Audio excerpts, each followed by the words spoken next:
In last 2 days, Sayadaw explained Anicca and Dukkhanupassana. Anicca and Dukkhalakkhana. From the both Anicca and Dukkhanupassana. From the both theoretical and practical aspects. And in that discourse, Sayadaw mentioned the real Anicca. Sayadaw explained what is the real actual Anicca. And if we see or if we understand the real Anicca, then the rest of characteristics also can be understood. But there is something different from the Anicca. So Sayadaw will continue to explain the two rest of the characteristics of life, the Dukkha and Anatta, from the both theoretical and practical aspects.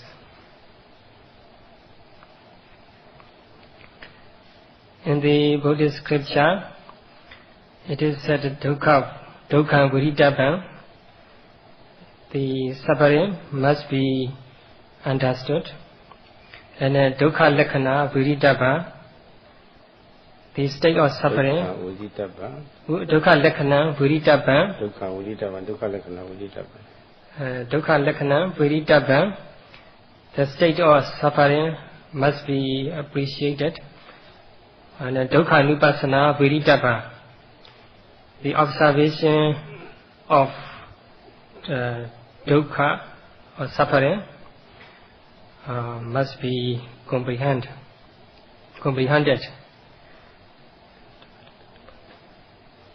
So now Sayadaw want to elaborate what is dukkha, and what is Dukkhalakkhana, and what is Dukkhanupassana.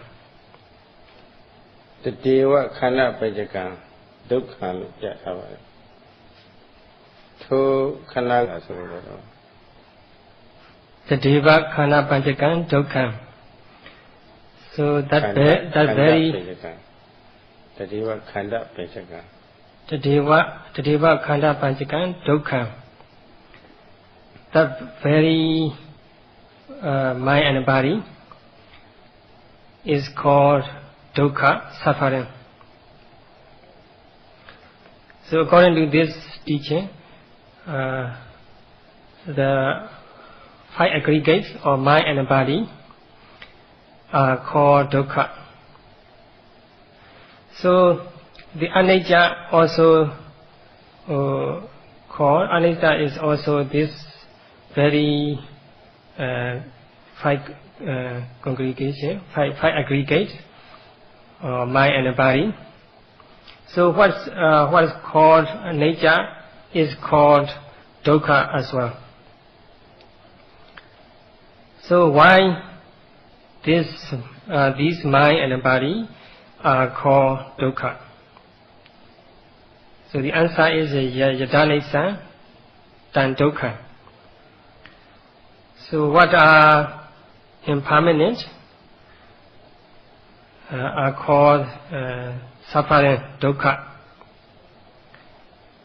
Because the mind and body are impermanent, so they are called dukkha, suffering or unsatisfactoriness. So that very mind and body, or the very aggregate, 5 aggregate, is called dukkha, because they are subject to impermanence. So it is just like a person who has 3 names. One person, a single person, 3 names. So in the same way, that very mind and body complex has is called anicca, impermanence, and dukkha as well. So why these mental and physical phenomena are called dukkha, suffering? Because they are tortured continuously or constantly tortured by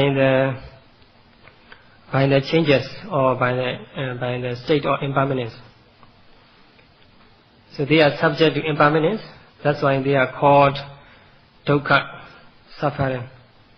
In Pali, abhina patipilana, constant torturing.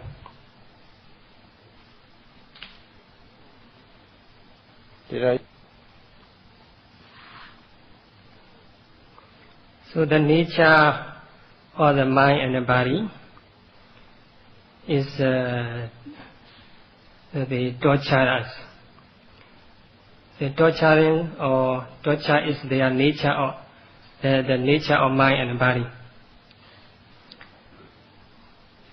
So the mind and the body, in other words, mind and body are subject to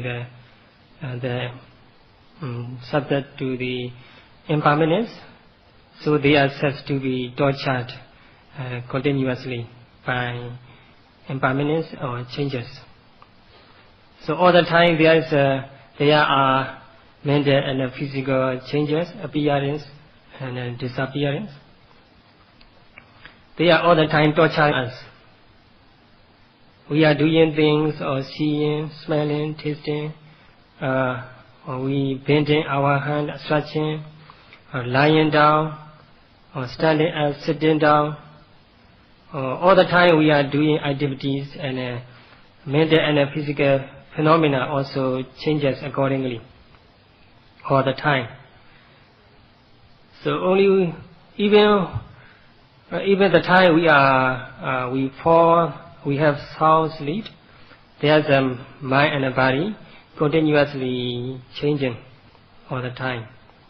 So from the time we wake up, the whole day without stop, we are doing things, good or bad, or like or dislike, whatever it may be. The mind and the body or mental and physical phenomena all the time subject to the impermanence. So repeatedly changing. These repeated changes make us feel fettered within, or it's a repeated series of the mind and the body changes is really monotonous to us. It's really fettered with us. So in this way, the mind and the body all the time torturing us.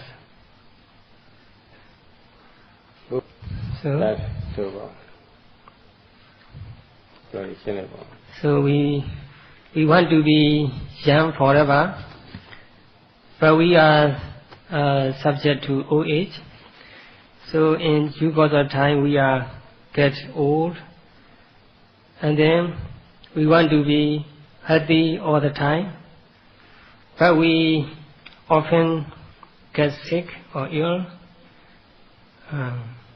We want to live forever, but we have to die in time.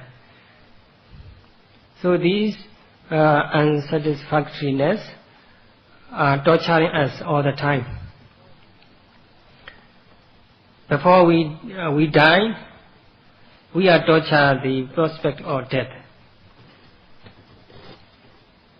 So the young, healthy, and living, they are all subject to impermanence. So they are tortured by the impermanence. It's just like watching a movie. While we are watching a very attractive or very good episode, there are maybe electric current cut off.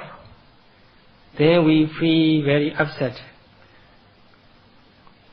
So in the same way, our mind and body all the time subject to impermanence or changes. So we feel tortured by the changes or impermanence. So this torturing or suffering is very obvious to us. And there are many types of unpleasant sensation, discomfort, pain. We have to encounter inevitably throughout our life. The sensation may be good or bad. They also subject to impermanence. So they are also tortured by impermanence. So there is expression, being tortured by impermanence or changes. It is suffering. It is according to the Buddha's teaching, Yadanesan, Tan Dukkha. So what is impermanence is suffering. It is because mind and body are tortured, continuous impermanence. So now Sayadaw continue explaining Dukkhalakkhana. Dukkhalakkhana abhina patipilana karo Dukkhalakkhana. So continuously torturing is the state of suffering. It is a characteristic of mind and body, or it is suffering. So this mind and body are all the time tortured by the changes, or by the state of appearance and disappearance. So this mind and body is called anicca. The state of impermanence, or the state of unsatisfactoriness, or discomfort, or distress is called anicca lakkhana. The state of Dukkhalakkhana, the state of suffering or state of distress. It is quite obvious that the discomfort or pain is all the time torturing us. So, but actually there is no person who suffer the pain. That pain is a type of phenomena. It has nothing to do with the person. Pain is just pain. It's a mental phenomena. There's no person or no individual. So if we observe pain, we are able to see the appearance and the disappearance. So we are able to realize our unsatisfactoriness of the mind and the body, and then their state of torture. Then we may feel fettered with the mind and the body, which are all subject to the impermanence. But when our insight knowledge mature, although we are fettered with seeing mind and the body, we keep on noting the mind and the body, or mental and physical phenomena. But we start to see unsatisfactoriness of mind and body.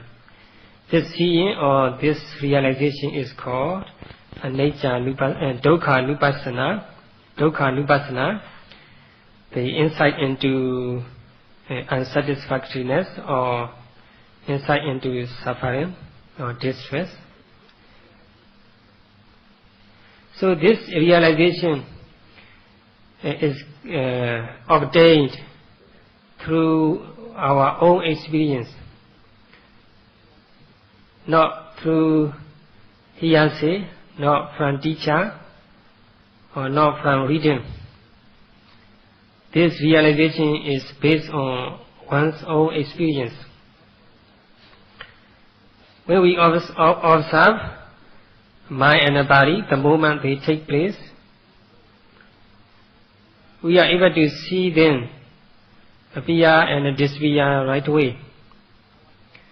So we ourselves understand mind and body are all the time subject to impermanence. So mind and body are tortured by the impermanence and the changes. Then we realize the dukkha, the suffering. This is the insight into suffering, insight into dukkha. So there is the expression, while noting mind and body, the moment they take place, we see disappearance. This seeing is called Dukkhanupassana, or insight into suffering. For example, we note rising, falling of the abdomen. We see rising, falling are subject to impermanence or changes. We note heat, or hardness, softness, or warmness, tension, tightness, seeing, hearing, smelling, and so on. These all mental and physical phenomena are subject to impermanence. They are always tortured by impermanence or changes. So by seeing impermanence, we find mind and body unsatisfactory.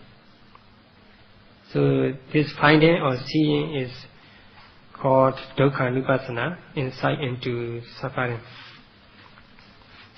So why we cannot see the unsatisfactoriness of mind and body? It is because of the changes of our physical posture, idiyapata.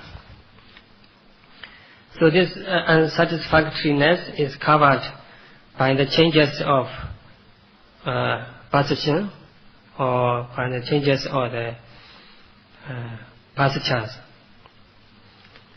So when we sit for long, the pain are obvious to us. But we change our posture, then pains go away. So the pain is covered up with the changes of posture. So there are many changes of the posture, or the posture is posture is of four kinds mainly. This is walking, standing, sitting, lying. These are main posture. We are all the time changing from one to another, so that we overcome the pain and discomfort. In this way, pain and discomfort, or dukkha, unsatisfactoriness, is covered up with the changes of posture. There are many more small minor postures, just like such as bending our hand, stretching our hand, or opening our eye, closing our eye, and so on.